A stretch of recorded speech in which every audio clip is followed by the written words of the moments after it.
Добро вечер. Јас сум Васко Ефтов, емисијата во Центар. Вие сте на вистинското место, почитувани гледачи. Зошто? Бидејќи ви имате право да знаете вистината и да го знаете мотото на новиот циклус емисија во Центар, да разбудиме Македонија. Како можеме да разбудиме Македонија, почитувани гледачи? Така што ќе ја говориме вистината. Ова Македонија, овој македонски народ, овој македонски граѓани треба да ја знаат вистината. Кога ќе ја знаат вистината, тогаш ќе можат самите да носат одлуки и за политиката и за својот живот. Вечерва втор дел на интервјуто со Горан Шарич, историчар, чии тези како вирус се шират низ Балканскиот полуостров. Денес разговараме на тема кои се македонците, кои се античките македонци. Пред да стигнеме на таа тема, ајде да го отвориме прашањето. Кои се албанците, кој е Скендербег и како е формирана албанската нација? Господин Шарич, гледате, кажавте една теза која е исклучително битна. Велите, нема нација или нема држава без митови. Тако е. Митовите се создават низ историјата. И всушност столбот на една нација се токму митовите. Грците имат митови, нели? Пред пола минута тоа го објаснивте. Власите и албанците немаат митови. Освен Скендербег, албанците немаат некој свој мит. Тако е. Значи митот им почнува од Скендербег наомо. Значи тоа се нации, барем ја така тоа можеме да толком, кои се на еден чуден начин формирани. Вие велите, власите не се ни нација, туку се сталеш. Тако Тие е. се луѓе кои се бават со сочарство. Но албанците се нација. Ако немаат митови, како тоа историски можеме да го дефинираме? Можно ли да се стари нација, бидејќи они велат дека се дел на илирите или дека потекна од илирите, дека се најстари тука на Балканскиот полуостров и така натаму и така натаму? Ако една група ljudi dugo živi na nekom prostoru, ona je proživjela razne događaje. Neki od tih događaja su ne samo za pojedince, nego za čitavu zajednicu bili važni. Oni su prepričavani i u svijesti naroda poprimili su kolosalne dimenzije. To je mit. Mit je jedan događaj koji se desio, ali je za nas tako važan da smo o njemu pričali, da nas je on oblikovao, da on iako se desio u prošlosti, on stvara i sadašnjost i oblikuje budućnost. Upravo zato što je to bio događaj koji je meni prenio deda, a od njemu njegov i tako s koljena na koljeno. Albanci to nisu imali.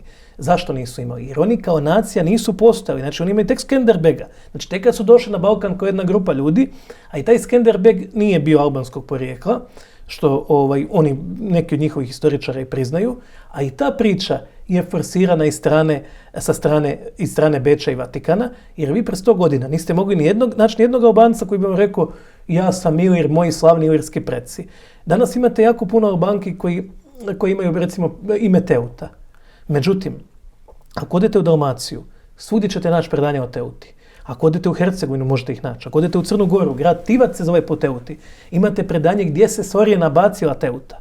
I predanje narodno kaže da je padala, da je bila predlivna, da kao vila, da je ta haljina vijorila, da su i Rimljani bili fascinirani tim prizorom. Odakle narodu iz Crne Gore to predanje? Odakle narodu na Šolti uvala iz koje je Teuta isplovila, odakle na raznim drugim otocima, ostrvima pod Jadranu, predanja o Teuti. To kod Albanaca nemate. Znači, Albanci s njom nemaju ništa. Na primjer, je institutot Ignea od Švajcarија, Da. кој се смета за институт кој најдобро ја прави таа генетска анализа на потеклото на одредени народи, нации, групи и така натаму и така натаму. Вела дека илирска ДНК се наоѓа во Далмација, се наоѓа во Херцеговина, многу повеќе отколку што се наоѓа илирска ДНК кај денешните албанци. И тоа беше шокантно примено од албанците. Tako je. Ako znači odčitamo opise antropološke drevnih Ilira, znači i ako usporedimo opise Dinaraca, otprilike ovaj dinarski tip muškarca bi bio opis Ilira. Znači to je današnja Hercegovina, Crna Gora, Dalmacija, tu bi bio epicentar. Što je logično. Znači da je tu bio centar Ilira, ilirskih država, ilirskih plemena. Tu genetiku ima na Kosovu oko 2,5% Albanaca. U Albaniji nešto više jer sjeverna Albanija isto poarbanašena. Oni nisu izvorno Albanci, tako da tamo se to penje do 10-15%, ali opet je neznatno s obzirom da su oni... Mnogo pomalku od Dalmacije i Hercegovine. Tako je, evo recimo u Dalmatinskoj Zagori po 60-70%, u Hercegovini se penje i do 80%. Prosečno vela 40%. Na razini Hrvata i Srba 40%. Da, prosečno 40%, što je fascinantna brojka. Tako je. Teško je bilo gdje naš homogen narod. Znači ne možemo da izličime neka istorijska paralela дека албанците се всушност наследници на илирите, дека се најстари тука на Балканскиот полуостров. Самата генетика, самите генетски истражувања тоа го демантират. Tako je. I uzmite bilo koju osobinu Ilira, ne možete naći kod Albanaca. Znači osobina Ilira je recimo bila izrazita visina. Dalmatinci su i danas najviši ljudi svijeta uz Holanđane i ako gledate na zadnjem svjetskom prvenstvu u fudbalu, vi ste imali, znači da su hrvatska i srpska reprezentacija bile u 5 najviših. Mislim da je bilo još Danska i Nigerija, 4 najviše, Hrvatska i Srpska. Albanci su prosječno vrlo niski. Onda recimo ako uzmete, ja sam uvijek to dajem primjer, matriarhat. Znači, prema antičkim autorima Iliri žive u matricentričnom uređenju, gdje je žena obožavana, gdje je žena glavna. I vi u dijelovima Dalmacije do danas, Srbije, pogotovo južne Srbije, imate jake matriarhalne elemente i 1200-300 godina od primanja kršćanstva. I dalje, koje je izrazito patriarhalno. Kod Albanaca nemate, imate čisto patriarhalno društvo.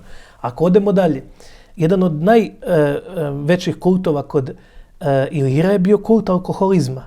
Znači, svi antički izvori opisuju Ilire, praktično izruguju se da su pijanci, da se ilirski kralj Gencije nikad nije treznio. Znači, dan danas vi imate kod bosanskih muslimana, Bošnjaka, alkoholizam, iako su muslimani. A kod Albanaca kult alkoholizma ne postoji. Evo je tu u Zagorju, zaštitnik je Sveti Marti koji je zaštitnik vina, alkohola. Ako uzmete imena, vi nalazite kod Ilira ime Tato. Šta znači Tato? Vjerovatno je neko na grob napisao Tata. Šta znači Tato na albanskom? Imate kod Ilira ime Babo. Moj trener recimo se zvao, imao je nadimak Babo, ili imamo Fikreta Abdića koji je vodio u Kladoši, autonomnu onu oblast, imao je nadimak Babo, kod nas je dan danas to nadimak.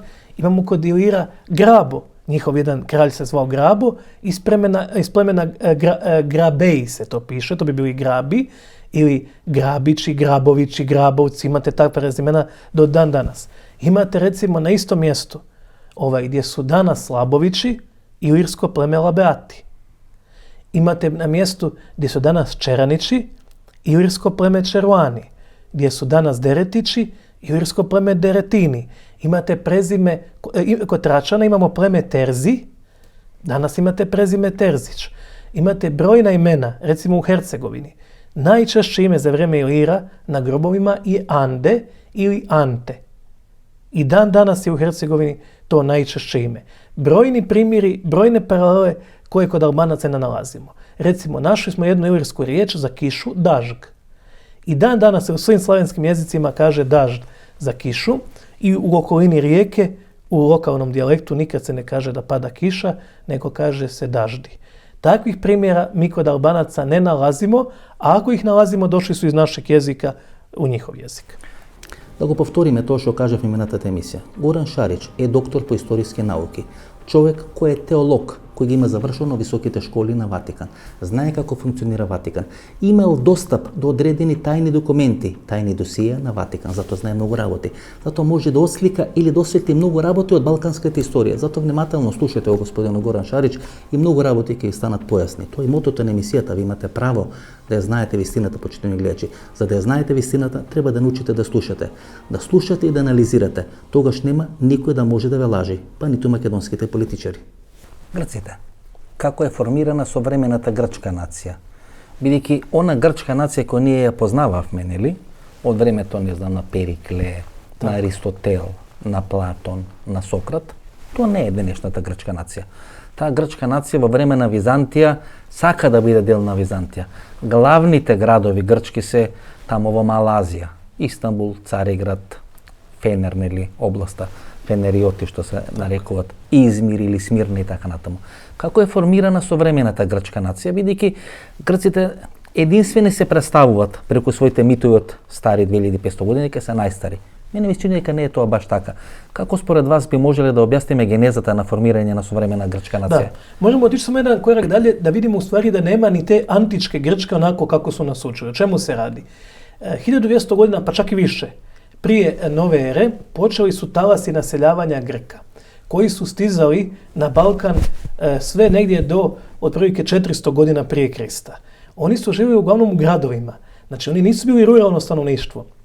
Autohtoni stanovnici Balkana živjeli su u zaleđima gradova, a Grci su živjeli u svojim gradovima, državama, koji su opet bili izmiješani. Vi danas u Londonu 50% stanovnika Londona nisu Englezi, nisu Britanci.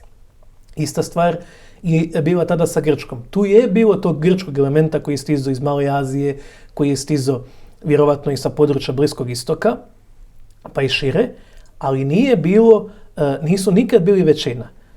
Njih je praktično u jednu, možemo reći, državu okupio tek Aleksandar Makedonski. Znači ne neko koji je došao iz njihovog miljeja, nije neko iz Sparte ili iz Atene.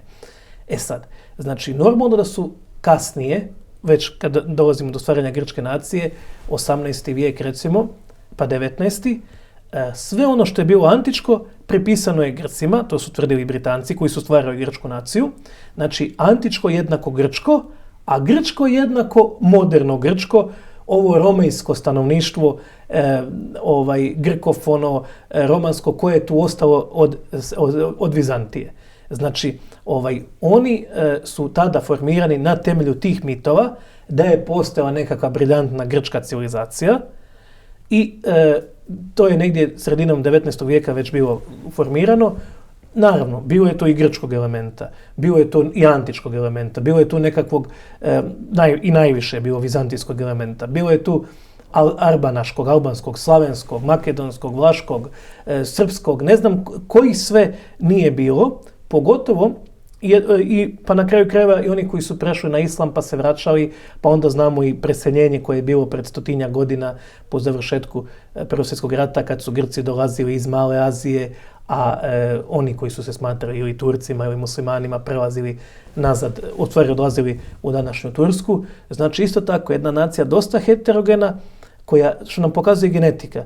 Kod Grka su praktično zastupljene sve haplogrupe. Imamo i ovu ilirsku, imamo i ovu mediteransku, imamo i R1b koja dominira recimo i kod zapadnjaka, imamo i R1a koja je kod drugih Slavena, kod nas malo nešto manje.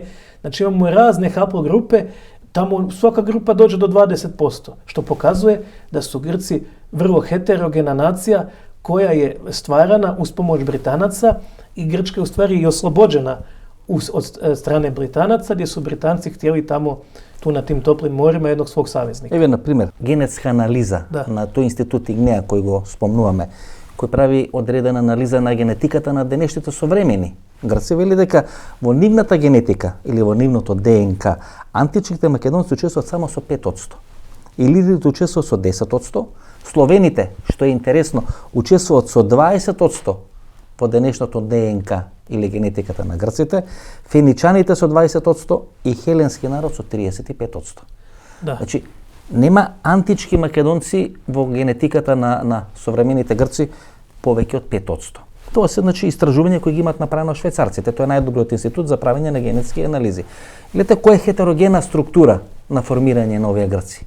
Да. А британците, сакајќи да формират современата грчка држава, прават стравичен мит и ги поврзуваат со она античко време, со она убава античка цивилизација. Исправат знак неднавко што велите помеѓу античката цивилизација, тогашните грци и денешните современи грци. Tako je.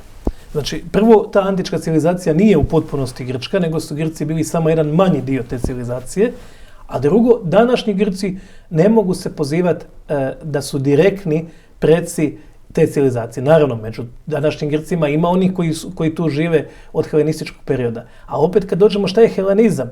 Znači, opet, helenizam je bila jedna globalizacija. Znači, nije svako ko živi u New Yorku Amerikanac, tako i svako koji živi u Grčkoj i koji je pričao grčkim jezikom koji je bio lingua franca, znači jezik s kojim se sporazumijevao, nije bio Grk. Znači, mi imamo recimo 10 grčkih gradova u Palestini u tom vremenu, na području današnjeg Izraela i Sirije. Dekapoli su se zvali. Znači, isto su svi pričali na grčkom. Znači, Pa дури пред 150-200 години грците сака да се наследници на Византија, а не на антички грци. Значи, маса и маса на грчки историчари, филозофи, писатели, всушност сака грците да бидат доживувани како наследници на Византија. Pa ono stanovništvo u gradovima vjerovatno je, ali ovo ruralno stanovništvo je nešto sasvim drugo, ali Grci su imali tu jednu politiku jaku, stvaranje jedne jake nacije na mitovima i to im je uspjelo. Pa mi danas učimo grčke bogove, mi ne znamo za svoje slavenske bogove. Evo, puno više ljudi čitali su grčke mitove nego što su čitali slavenske mitove. Koliko od nas zna recimo za Zeusa, a koliko za Svaroga? Svi znamo ko je Zeus, a kad pitamo ko je Svarog, već je pod upitnikom, da ne idemo dalje, da ne idemo, ne znam, jedan naš predivan mit, zapisala ga Ivana Brlić-Mažuranić, kako je Potjeh tražio istinu. Znači, ljepši mi je od bilo kojeg grčkog mita, jer u većini grčkih mitova bogovi ratuju, imaju seksualne perverzije, često puta su incestuozni, kod nas bogovi nisu takvi. Kod nas bogovi nikad ne ratuju i u svakoj slavenskoj priči ističe se nekakva moralna vrlina. A kod Grka Zeus se pretvara u bika, pretvori ovu djevojku koja mu se svidjela u kravu, pa onda s njom ima odnos. Znači, ova naša mitologija je, barem za moj nekakav pojam, puno ljepša, plemenitija, uzvišenija, a mi o njoj ne znamo skoro ništa. Изминатите 2 години се грчиме под тој притисок на бугарите да ни докаже дека сме бугаризирани македонци, да ни докаже дека Гоце Делчев и целата македонска историја е бугарска историја. Ајде ние да го отвориме прашањето кои се де факто бугарите. Од каде потекнуваат бугарите? Од каде се дојдени бугарите? И што всушност представуваат бугарите? Еве, 5 минути интервју на тема со господин Шарич, кои се бугарите. Како е формирана бугарската нација? И мислам дека тамо во Бугарија не постои ни камен, не постои ни книга, не постои ништо што нема поминато низ руски филтер. Во еден временски период, малце да ја проширам тезата, Балканот се смета дека најдобро би функционирала ако постојат 4 паритетни држави. Тоа е некаде пред 100-110 години. Пред балканските и после балканските војни, тие 4 паритетни држави би требало да имат еднаков број на население и еднаква територија. Тоа треба да е Бугарија, тоа треба да е Србија, тоа треба да е Грција и тоа треба да биде ново формираната албанска држава, кои би бројали некаде околу 10 милиони жители, би биле паритетно силни подеднакво воено, политички и територијално.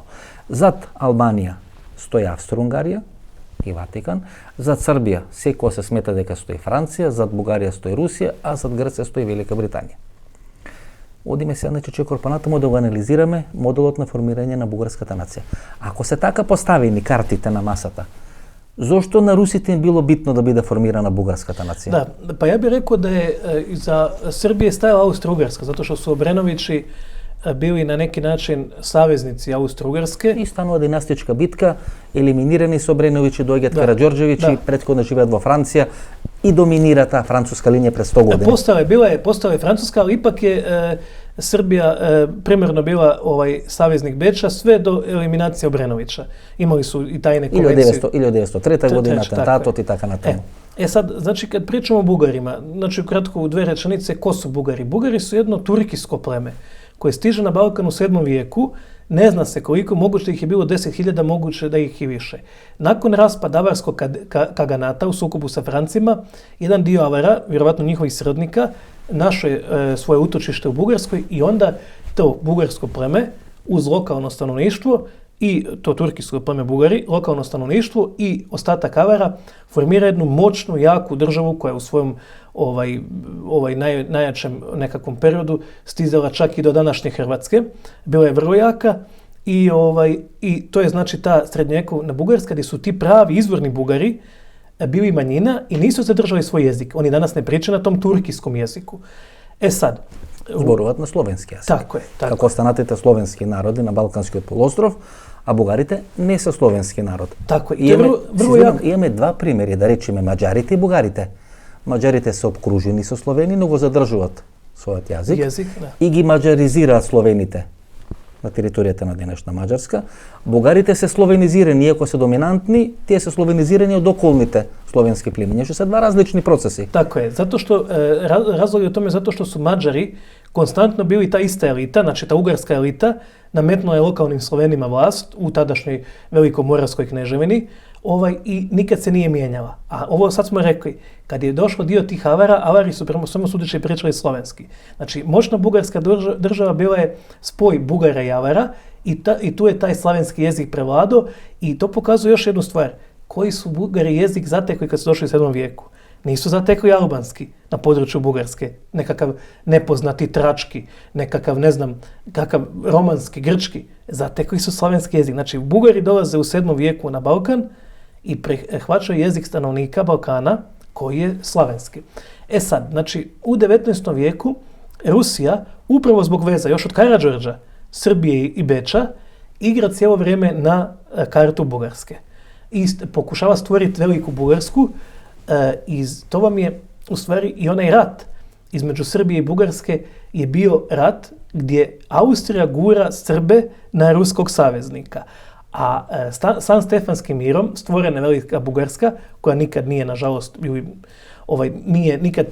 Na sreće. Ili na sreću, da. Nikad još ne profunkcionira. 3. mart, iako oni 3. mart go slava sve ušte kod državen praznik, nacionalni praznik. Rekao sam, nažalost, ne u smislu zato da što bih htio da postoji nekakva velika Bugarska koja bi imala pretenzije nečije teritorije, nego zato što je to bio početak guranja Rusije sa Balkana i zato što je ipak Osmansko carstvo preživljavalo na aparatima uz pomoć Britanaca i uz pomoć Beča i dalje, a mi znamo da su ipak Turci najviše nesreće donijeli na Balkan i danas oni krajevi koji su bili duže po Turcima imaju na neki način su i nerazvijeniji, imaju veću neorganizaciju, a osim toga znamo kako su prolazila djeca. Imate evo recimo zapis jednog Slovenca koji je bio u Bosni i gledao je rijeke te djece, robova koje su Turci odvodili u Carigrad.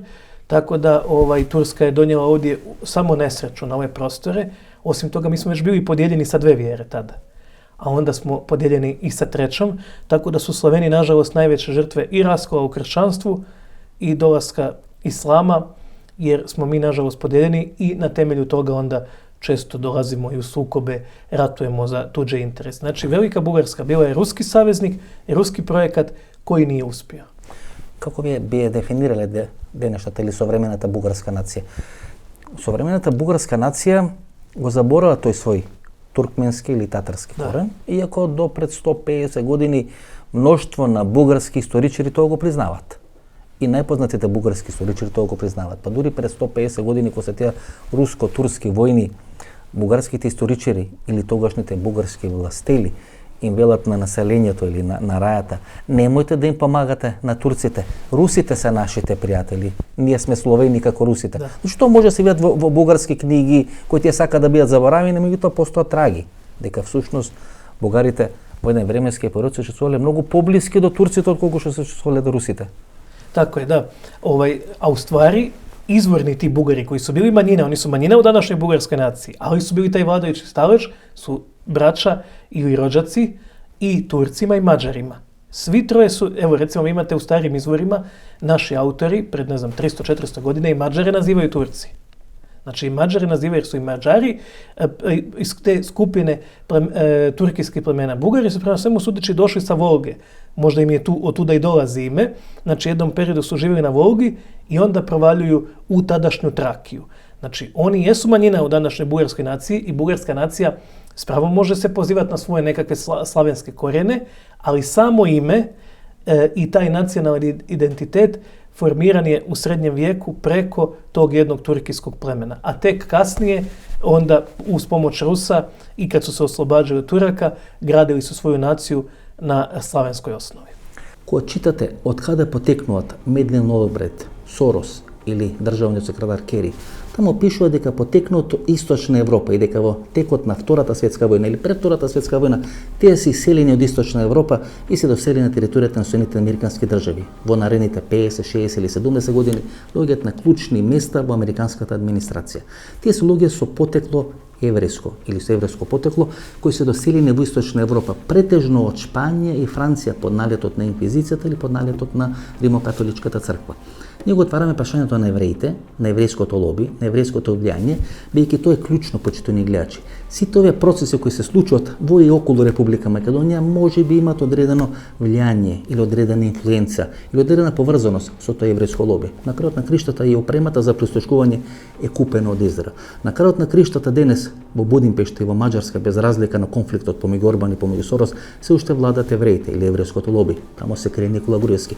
Кога ги ставите на купче сите тие аргументи околу евреите, еврејското лоби, тогаш многу работи ви станат појасни. Многу работи со светлина од сосема поинаков агол. Затоа ајде да го отвориме прашањето. Како евреите доаѓаат на Балканскиот полуостров, како се населуваат на територијата на Солун и која е нивната улога и нивното влијание во македонската историја? Спомнате Романија. Во еден временски период, тоа е некаде пред 150 години, се формираат мали кнежества на територијата на Романија под грчко-руско влијание, се нарекуваат фанариоти. Има Фенер или фанариоти кварт во Истанбул, кај што се наоѓа Цареградската патриаршија. Да. И всушност тие мали кнежества, најчесто министри за надворешни работи биле луѓе кои биле со грчко потекло, биле подражувани од Русија. Романската нација, видите дека се повикува дека власите се составен дел на таа романска нација. Дури кај романците Петар Роман, кога е премиер на романската држава, современа романска држава после падот на Чаушеску, него го нарекуваат Македонов лав. Можеме ли тука малку да изниансираме врските романци, власи, фанариотските државички кои се од таа страна на Дунав, за да дојме до словените? Да, па ако гледамо данашњу румунску нацiju, ona dominantno isto slavenska. Znači oni su najbliži srodnici Srba i drugih Slavena.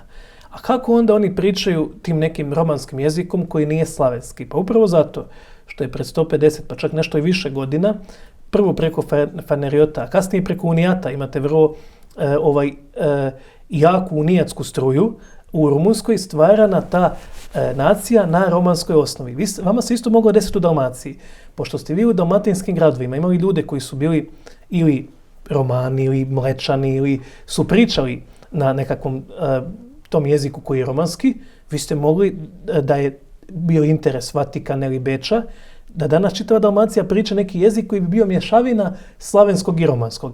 To je uspjelo u Rumunjskoj. Zašto?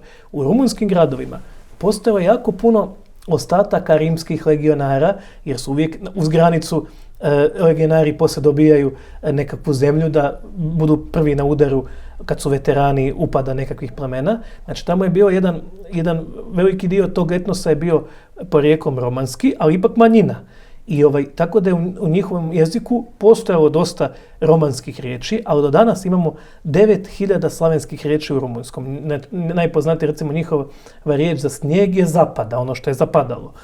I mnogo... 9000. Да. Словенски зборови. Тако е. Во романскиот јазик. Тако е. Значи, вашата теза дека романците се словени, кои се романизирани? Тако е, романизирани Словени и дjelimično je bilo tu i romanskog stanovništva, ali debela manjina. Znači, debela manjina romanskog stanovništva zajedno sa slavenskim masama postaje rumunjska nacija. Zašto? Da bi postojao kao jedan klin, znači da bi postojao jedan tampon između slavenskog svijeta, između Rusije i Slavena na Balkanu. Zato što je politika i Beča, i Berlina, i Vatikana, i Londona, pa i Pariza, pa i Rima bila antislavenska, zato što njima nije odgovaralo da su Slaveni jaki, da su povezani, jer su Sloveni i danas najbrojniji u Europi, kad bi bili svi zajedno. 50 milijuna Poljaka, 40 milijuna Ukrajinaca, 150-180 milijuna Rusa, samo oni. Bez ovih 20-ak i više na Balkanu, sa Bugarima 30 milijuna. Znači, to je jedan vrlo korpus koji je potencijalno opasan ako je ujedinjen. I zato su oni razbijani i razjedinjavani vjekovima. Горан Шарич смета дека словените се индијанци на Балканскиот полуостров. Што тоа значи, почитани гледачи? Тоа значи дека словените, според Горан Шарич, се домородци, се домородни на Балканскиот полуостров, дека не се доселени, дека не се иселени, туку се тука со вековите, 10, 15 или 20 века, дека словените, како индијанци, се домородни на Балканскиот полуостров. Ајде да видиме како таа своја теза ќе ја образложи господинот Горан Шарич. Зато су ваши анализи кои ги правите историски заразни и како вирус се шират низ Балканскиот полуостров или на просторот на паранична СФР Југославија, ќе давате една друга светлина на тоа што досега официјалната историографија не го има кажувано. Затоа ве поканив во овој интервју за да можеме да разјасниме или да рачистиме некои работи или да фрлиме нова светлина. Не велиме дека сме све во право, меѓутоа добро е да се слушни. Добро е да се слушни второ мислење, добро е да се слушни различно мислење на одредени историски генетички процеси. Доаѓаме до финалето или клучното прашање зашто ве покани во оваа емисија. Вие ги третирате словените како индијанци на Балканскиот полуостров. Тако е. дека се староседелци на Балканскиот полуостров словените и тоа што се индијанците на територијата на денешните Соединените Американски држави, тоа се словените на територијата на Балканскиот полуостров. Можете ли да ја објасните таа своја теза? Могу. Зошто се словените индијанци на Балканскиот полуостров? Pa ovako, znači, ono što današnja mainstream historiografija priznaje, da je Slavena bilo na Balkanu i prije 7. vijeka, pa možda još u Antici, pa možda i ranije. Znači, današnja historiografija ne negira potpuno nekakvo prisustvo Slavena na Balkanu. On kaže, moguće je da je u Podunavlju, negdje u Panoniji, bilo Slavena i ranije. Ono gdje se ja razlikujem od njih, što ja kažem, Iliri, Tračani i Dačani su protoslaveni. Moje mišljenje da su Tračani srodni Slavenima ili Iliri ili antički Makedonci na isti način na koji smo mi danas srodni Česima. Znači, ono što istorija poznaje kao Sarmati, koji žive sve do Panonije, pa djelomično i Skiti, ne svi Skiti, ali jedan dio Skita, pa i Neuri, Budimi, Vendi i tako dalje. Znači, oni narodi u Antici koji naseljavaju prostor od Rusije do Mađarske, oni su, po mom mišljenju, imam jako puno argumenta za to, protoslaveni.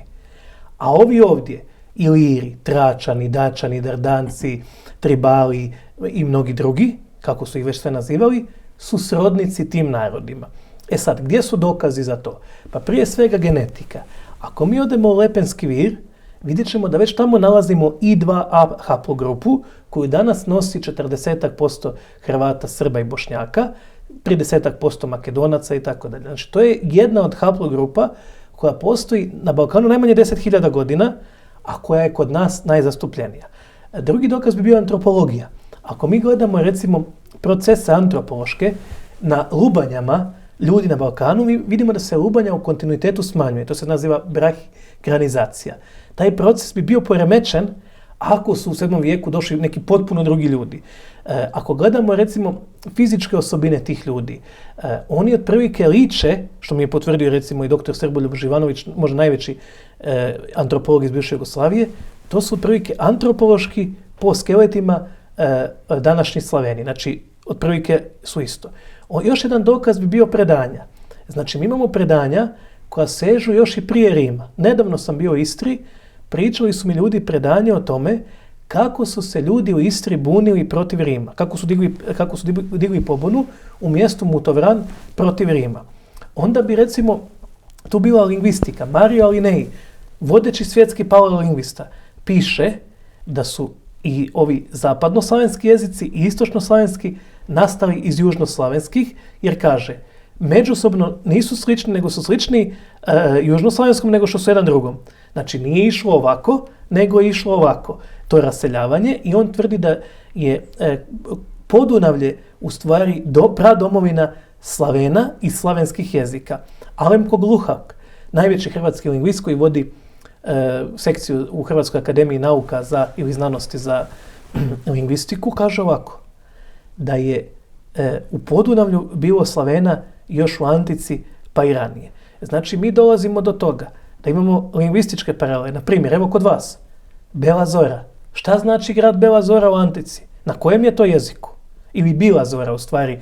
Da, mislim da su oni bili Ikavci, mi se čini, da su im bili, znači, Bila Zora, ili imate mjesto, recimo, Crvena, ili imate mjesto u Dalmaciji Promjena. Dalmatinci kažu Promjena. Bistrica. Например, гледате, толку големи сили има доаѓање на Балканот или на територијата кај што денес живеат јужните Словени. Има доаѓање турци, има доаѓање римјани, има доаѓање сите големи сили и никој не успева да го наметне јазикот. Тако е. Значи, словените кои дошле од таа страна на Дунав биле толку помокни од римјаните, толку помокни од турците и толку помокни од сите други. Турците се 5 века овде и не ни наметнуваат турски јазик. Римјаните се 2 или 3 века овде не ни наметнуваат римски или романски или франка јазик. А словените во 1 век или во помалку од 1 век успеа да го наметнат својот јазик на територии кои се поразвиени од нив. Tako je. I ne samo to. Čak i da su uspjeli nametnuti svoj jezik. Oni iza Karpata nisu imali riječi, na primjer, za gradski način života. Morali bi to uzeti od starosjedioca. Mi nemamo te neke riječi od starosjedioca. Oni iza Karpata navodno nisu imali riječi za more, pomorstvo, ribu. Pa bar bi to uzeli od starosjedioca. Znači, moralo bi barem 20-30% jezičnog fonda ostati od tih starosjedioca, nema ga. Ovdje postoji samo slavenski jezik i nijedan drugi. I ne samo to, gledajte, za da dojde odredena masa na narod ili na ljude koji vojnički go okupirati ovaj prostor ovde, tije mora da živijat negde. Kaj je ta država nivna, kaj što takva masa na ljude živele? Ние немаме историски докази и траги дека некаде од таа страна Дунав имало масовна, огромна словенска држава која е толку мокна што може во 10-20 години да дојде и да го запоседни, да го завладее Балканскиот полуостров. A vi znate da je najveće carstvo svih vremena kopneno, jer Britanija je najveće svih vremena, ali kopneno u jednom dijelu, mongolsko. Mongoli su opsjedali nekoliko gradova u Dalmaciji, na vrhuncu svoje moći, nijedan nisu osvojili. A Slaveni, za koje ne znamo da su imali takvu državu, takvu moć kao Mongoli, koji su bili najveća sila, svog vremena su navodno sve gradove osvojili. Bez da je ostao jedan arheološki trag, bez da je ostao jedan istorijski zapis koji opisuje kako recimo Slaveni osvajaju Solin recimo, ili Skopje, ili bilo koji od tih gradova. Ili jedan barem trag u predanju. Zamislite te naše praoce, navodne, te vođe velike koji su prevalili Dunav i pokali ovdje sve stanovnike Balkana, nametnuli svoju vlast onima koji su preživjeli, izgradili, nametnuli jezik i sve. Mi ne znamo nijednog tih ljudi kako se zvao. Narod od Dalmaciji pamti Teutu, s kojom kao navodno nema nikakve veze. Pamtimo, znači od cara Trajana kažemo kozije uši. I to pamtimo, a ne pamtimo našeg navodnog izmišljenog pravaca koji nas je doveo sa Karpata. Vidite, vidite ima 20 imperatori. Da, 22. 22, koji poteknат od ovde. I не го збориме нивниот јазик, а го збориме јазикот на словените. Невероvatno. И тоа, значи, е всушност доказ и на тоа е подкрепувата ваша теза дека словените се де факто индијанци на Балканскиот полуостров, дека се староседелци. Вие на тоа темелите. Upravo to. Znači ja tvrdim da je seoba i migracija uvijek bilo i na Balkan i sa Balkana, ali da je jedna jezgra ovdje opstajala i ostajala kroz vijekove. Jer ako mi u Makedoniji pred 2000 godina nalazimo grad Bila Zora, šta je značilo riječ Bila Zora na jeziku antičkih Makedonaca, nek mi neko objasni. Znači jedino rješenje da je značilo Bijela Zora, nema ništa treće. Внимавајте на таа теза. Значи словените се староседелци на Балканот. Некаде третиот век пред наша ера, кога Римската империја станува мокна и почнува да ги совладува македонските легии, македонските фаланги, почнува да совладува империјата настаната или распадната после смртта на Александар Македонски, словените под налетот на таа Римска империја се иселуваат од таа страна на Дунав. Меѓутоа, како Римската империја со вековите почнува да пропаѓа, мокта да и се намалува, тоа е некаде третиот или четвртиот век од нашата ера, тоа словените почнува да се враќаат на Балканскиот полуостров. Тоа е таа осмоза, тоа е тоа движење од ова или од таа страна на Дунав. Тоа е тезата, или тоа е генезата која денес се образлага или раскажува господинот Горан Шарич. Како се прави таа мешавина? Веројатно некои племиња дошле од таа страна на Дунав, некои племиња биле тука. Вие велите дека под налетот на Римската империја дел од староседелците овде, некаде 200 година пред нашата ера и нулата година околу нашата ера или почетокот на нашата ера, се иселуваат од таа страна на Дунав, како слаба е Римската империја под налет на одредени племиња тамо се враќа овде. Тоа е значи вашата доктрина или вашата теза дека флуктуирале словените, но дека се староседелци овде на Балканскиот полуостров. Tako je. Pa evo imamo najbolji primjer, ne moramo toliko daleko u prošlost da bi naši gledalci shvatili. Idemo samo u zadnjih 100 godina. Da li su bijeli Rusi 918. 919. došli ovdje? Njih 50.000 bježeći pred terorom komunista dolazi ovdje na Balkan i na selo se Jugoslaviji. Ako odemo još malo dalje, 200-300 godina još unazad, sjetimo se seoba Srba pod Arsenijem Čarnojevićem u Vojvodinu i u današnju Ukrajinu. Tako da su to seobe unutar istog etnosa, jer vrlo je teško. Vi recimo da sad dovedete 50.000 Makedonaca u Zagreb ili 10.000 ili 5.000.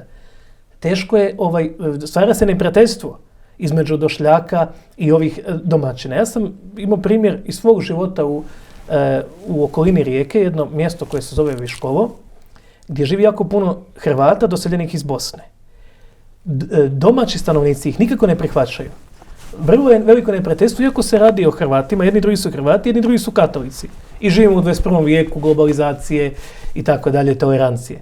Pa sam mislite vi kako bi neko prihvatio par hiljada došljaka pred 1300 godina. Znači recimo došlo ovdje par hiljada Slavena, pobila 2-3 sela, jedan grad, a svo okolno stanovništvo je mirno i kaže dobrodošli. Nema šanse. Znači, nemoguće su tada bila takve seobe gdje bi jedan etnos zamijenio dotadašnji. Nikad se nije desilo, ni u 7. vijeku, ni prije, ni poslije, da je došao jedan narod i potpuno zamijenio taj dotadašnji. Jer seobe se dešavaju ili kad carstvo naseli nekog, kolonizira neki prostor, ili najčešće unutar istog korpusa. Znači, dođu nam Česi, ipak su oni naša braća, pa ih prihvatimo ili mi odemo u Rusiju i tako dalje, a čak i to izaziva otpore. Ili na silu, ali ako dolaze ratnici, to su većinom muškarci, tu nema žena i djece, ili ih je vrlo malo, konjanici, to su stočari nekakvi, pomoćne neke trupe, i onda se oni izmiješaju s lokalnim stanovništvom i pomalo prihvate jezik. To vam je primjer Cincera. Cinceri su prema predanju ostaci 5. rimske legije, Kvinte. A oni su se izmiješali sa tim ženama lokalnim i potpuno su izgubili svoj identitet. Jer kaže se materinji jezik. Znači jezik nekako ide više preko majke i pošto je to stanovništvo uvijek je brojnije stanovništvo koje je ovdje, nego ono koje je došlo, s vremenom nametne svoj jezik. Znači jedino u primjeru Mađara se desilo da su Mađari to uspjeli, ali isto pre 150-200 godina u Mađarskoj je veliki dio ljudi nije znao još mađarski jezik, ali su Mađari primjer uspješne mađarizacije Slavena, uspješnog stvaranja nacije preko administrativnih ustanova, silom na kraju krajeva, preko škola, preko fakulteta i tako dalje. Kako vika Blaže Konevski, počitani gledači, golemo je imето, мокню ни името, затоа ќе посегнат по нашето име.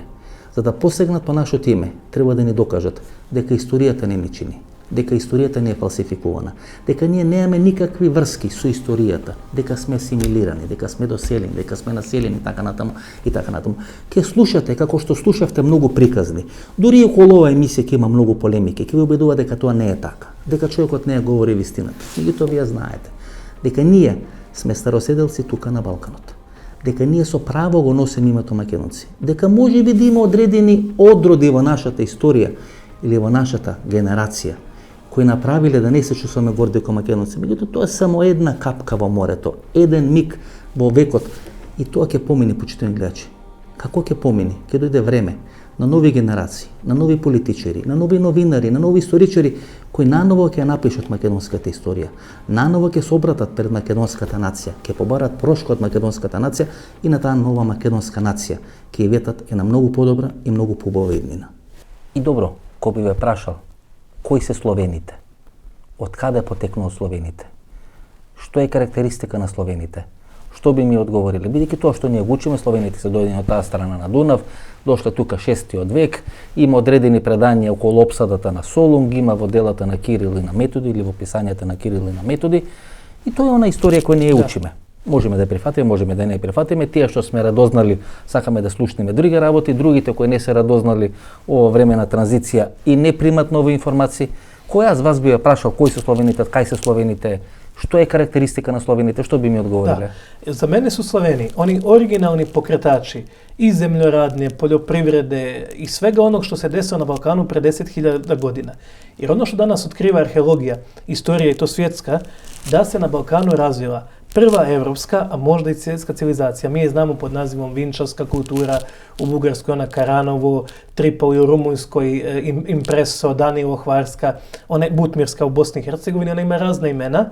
Međutim, ovdje je pred nekih 7-8 hiljada godina prvi put u istoriji postao jedinstveni kulturno-politički prostor. Ovdje na Balkanu postala je pismenost, postala obrada metala, postala je poljoprivreda, trgovina, postali su gradovi.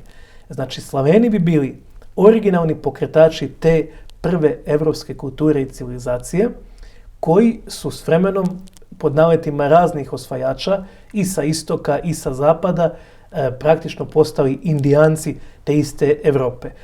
To nije moje mišljenje, recimo vodeći britanski arheolog Barry Canoy kaže da je prvo topljenje rude, prva obrada metala krenula na Balkanu. Znači to je bila revolucija koja je trajala idućih nekih 7-8 hiljada godina sve do pojave parnog stroja, parne mašine. E sad, znači Slaveni bi bili ti ljudi koji su izabrali Dunav za mjesto od kuda je krenula njihova civilizacija, Dunav kao nekakav praistorijski autoput, i koji su se onda širili na sve strane, i prema Alpama, i prema Solunu i dole, znači na ta topla mora, i prema sjeveru, prema Rusiji, prema Karpatima i tako dalje. To su ljudi koji su se razlikovali od svih drugih populacija tadašnje Europe, pa možda i svijeta, po tome što nisu držali robove. Znači Slaveni nikad nisu imali robove, a interesantno da je u sve svjetske jezike, ili barem evropske, riječ za roba Slaven, slave recimo u engleskom, slaf u švedskom, skjavi u talijanskom, sakaliba u arapskom. I ono što Slavene razlikuje od svih drugih naroda, svih drugih populacija, je ono što se vidi u njihovoj kozmologiji. Znači u njihovom načinu objašnjenja svijeta, svi druge kozmologije, da li uzmete sumersku, da li uzmete egipatsku, kinesku ili neku drugu, grčku, uvijek je tu sukob među bogovima. Jedino kod Slavena svijet nastaje iz ljubavi i mislim da su Slaveni upravo ti ljudi kojima je ljubav bio smisao života. Ko веќе го спомнуваме, тој Швајцарски институт in Гвинеја. Во истражувањето на Гвинеја има категоричен став дека во денешните македонци повеќе од една третина гени има гени кои потекнат од античките македонци. Не кај грците, не кај бугарите, не кај србите, почитувани гледачи, туку кај денешните македонци. Тоа тумба ја става не само македонска, туку и балканската историја. Ако повеќе од една третина од гените на денешните македонци имаат потекло од античките македонци, тога се фрла сосема друга светлина на името, презимето, историјата и све она што денес ги краси или ги карактеризира денешните македонци. Би сакали ли еден факт да ми искоментирате? Повторно Гвинеја, он институт од Швајцарија кој прави генетски анализи и кој вели каква е ДНК структурата на денешниот македонец. Значи во ДНК структурата на денешниот македонец учествуваат античките македонци со 30%, хеленски народ или хеленски гени има 15%, словени само 15%, илири 10%, хуни 5% и феничани 5%. Значи 30% учествуваат антички македонци во денешната ДНК структура на современиот македонец. Како тоа да го дефинираме? Ние имавме проблем со Грција околу името Македонија, околу Александар Македонски, а овие ДНК анализи говорат дека всушност ние сме преземале најмногу од тој генетски материјал на античките македонци, кои веројатно сите не исчезнале после губењето на Персија и битката против првата и втората битка помеѓу македонците и римјаните, 146 година пред нашата ера. Како ова вие би го дефинирале? Da, pa ovako, sad ja mogu ulaziti u analizu tih rezultata, da sad ne ulazim generalno u njihove rezultate, mogu reći ovako, ja isto vjerujem da barem trećina današnjih Makedonaca vuče gene i vuče porijeklo od antičkih Makedonaca, odnosno od antičkih stanovnika Balkana. Znači najmanje ne trećina, a ja vjerujem da je to možda i preko 40%. Da sad, jer previše bi nam vremena uzelo da objašnjamo te haplogrupe, ali negdje 40% Makedonaca najmanje znači vuče genetsko porijeklo i svako drugo porijeklo od strane autohtonih stanovnika Balkana, koje znamo kao recimo i antički Makedonci i Tračani. Imena su razna, ali je činjenica da je to stanovništvo koje je na Balkanu bilo autohtono i veliki dio današnjih Makedonaca su njihovi potomci. Неколку пати спомнувате хаплогрупи. Што тоа значи? Da, to je grupa Кратко, дали може да дефинирате, бидејќи јас сум гледал некои ваши емисии или предавања, кај што вие велите дека дел од тие хаплогрупи кои се карактеристични за овие простори ги наоѓаме во Индија. Da. Некаде 100 милиони луѓе во Индија имаат многу слични ХПЛ групи, нели, со луѓето кои потекнат од овие простори. Тоа го објаснуваме едноставно со Александар Македонски, можеби, или со некои такви движења, флуктуации. Може ли да објасните што се тие ХПЛ групи кои ги спомнувате? Da. Pa ako uzmemo naš genom kao jednu knjigu, onda bi to bili zapisi koji su specifični za određene populacije. Znači, taj zapis, ta slova, to su te nukleinske u stvari kiseline, imaju svoj jedan određen redoslijed. To su A, T, G, C i oni uvijek idu zajedno. I sad to može biti A, T, T, G, C, C. Ono što je nama interesantno, da raspored tih nukleinskih kiselina, da bolje shvatimo slova, je isti kod svih ljudi koji su iz iste haplogrupe, što ukazuje da oni imaju istog pretka. Znači, haplogrupa nas vodi prema našem pravcu. I onda svi potomci tog i tog muškarca pre 10.000 godina nose njegov gen. Znači, nose njegovu knjigu koju on prepisao, genetski se ona prepisala u organizmu, na njegovog sina. Sin je to prepisao na svog sina. Ovaj na svog i tako je to došlo do danas. Znači, haplogrupa nas zauvijek povezuje sa našim prvim pravcem. I sad, znači te haplogrupe koje dominiraju na Balkanu, jedna od njih koja je druga, generalno je druga kod većine južnih Slavena, kod ostalih Slavena je prva, to bi bila R1A, nje u Indiji ima oko 100 miliona. Što bi značilo da su migracije bile sa Balkana, vjerovatno preko Ukrajine, pa preko čuvenog grada Arkaima, preko Irana u Indiju. Znači da se išlo od tuda u Indiju i ako uzmete kosovski ep, Aleksandar Roma, koji je predstavnik konvencionalne historiografije, kaže da se u kosovskom epu u stvari osjeća eho neke puno starije bitke u Indiji ili ako uzmete recimo 60-70. godine, bio je veliki interes za indijska učenja, indijske gurue baš u Jugoslaviji. I ljudi koji su bili tamo su mi pričali da bi u jednoj grupi, recimo 100 ljudi koji su išli na predavanje Sai Babe ili nekog drugog, 50 recimo bilo iz Jugoslavije, a 50 iz ostatka svijeta, iz cijele zapadne Europe, iz Amerike. Znači, veliki procenat ovih ljudi ovdje je imao nekakvu naklonost prema Indiji, osjećao je nekakve veze sa tim, tako da